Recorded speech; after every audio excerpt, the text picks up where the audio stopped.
Question number 51 क्या कह रहा है कि the simple interest on a certain sum at 5% for 9 months is 10 greater than the simple interest on the same sum 3% for 14 months. The what is the sum of interest in both the cases if total of the interest is तो p into 5 into 9 upon में 100 into 12 minus p into 14 into 3 upon में 100 into 12 जो कि कितने के बराबर है 10 के बराबर है। तो p की वैल्यू कितनी आ जाएगी 4000।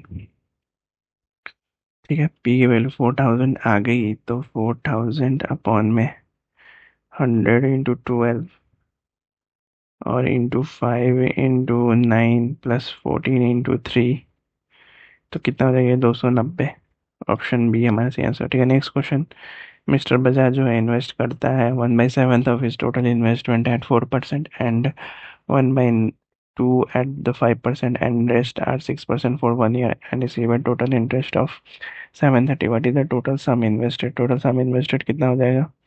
तो प्रिंसिपल मान लेते हैं x, तो x/7 into 4 plus x/2 into 5 plus 5x/14 into 6। ठीक है, डिवाइडेड बाई कितना हो जाएगा? डिवाइडेड बाई 100 कितने के बराबर हो जाएगा? 730 के बराबर हो जाएगा। ठीक है, तो x की कुछ कितना हो जाएगा? 14। 1 2 3 ऑप्शन बी हमारा सही हुआ। ठीक है, नेक्स्ट क्वेश्चन करते हैं कि the rate of interest in two banks DNB and HBI are in the ratio of 7:8 if a person जो इन्वेस्ट करता है some amount in both the banks and receive an equal amount from both the banks in 2 years, the ratio of amount invested in DNB and HBI respectively is तो कितना हो जाएगा? P1 into 2 into 7x upon में 100 equals to P2 into 2 into 8x। ठीक है, upon में 100 तो P1 upon में P2 कितना हो जाएगा? 8 अपॉन में 7।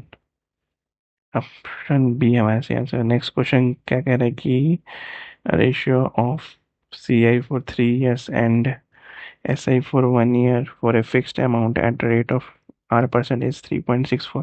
What is the value of R? तो P into 1 plus R upon में 100 का पावर क्यू -1 और अपॉन में P इंटू R अपॉन में 100।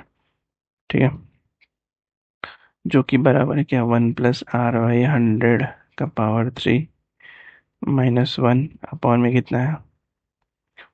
R बाई 100 कितना हो जाएगा? 3.64। तो ऑप्शन के थ्रू जाएंगे अगर, तो अगर सी ऑप्शन लेते हैं, ठीक है, सी ऑप्शन क्या 20%, तो 25% पुट करते हैं तो ये कितने के बराबर आ जाएगा? 3.64 के बराबर आ जाएगा। ठीक है, यानी कि ऑप्शन सी हमारा सही आंसर होगा 20%। नेक्स्ट क्वेश्चन करते हैं 55 नंबर। क्या कह रहा है कि सम of money becomes 13/5 times of itself in 32 years at R% of SI. What is the value of R? R की वैल्यू बतानी है। तो 13p अपॉन में 5 minus p equals to 8p upon में 5, यानी 8p अपॉन में 5 जो इक्वल है कितने के? p into R into 32। ठीक है, अपॉन में 100 तो आर की वैल्यू कितनी हो जाएगी? 5%।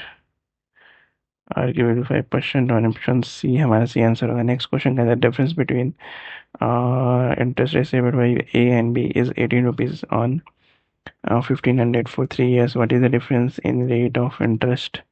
तो रेट ऑफ इंटरेस्ट का डिफरेंस क्या हो जाएगा? 1500 इंटू 3 अपॉन में 100, यानी कि R1 minus R2 equals to कितना हो जाएगा? 18। तो R1 minus R2 equals to कितना हो जाएगा? 0.4। ऑप्शन डी हमारा सही आंसर हो रही है। नेक्स्ट वीडियो में हम लोग लेवल 2 करेंगे। Till then like share subscribe, bye bye.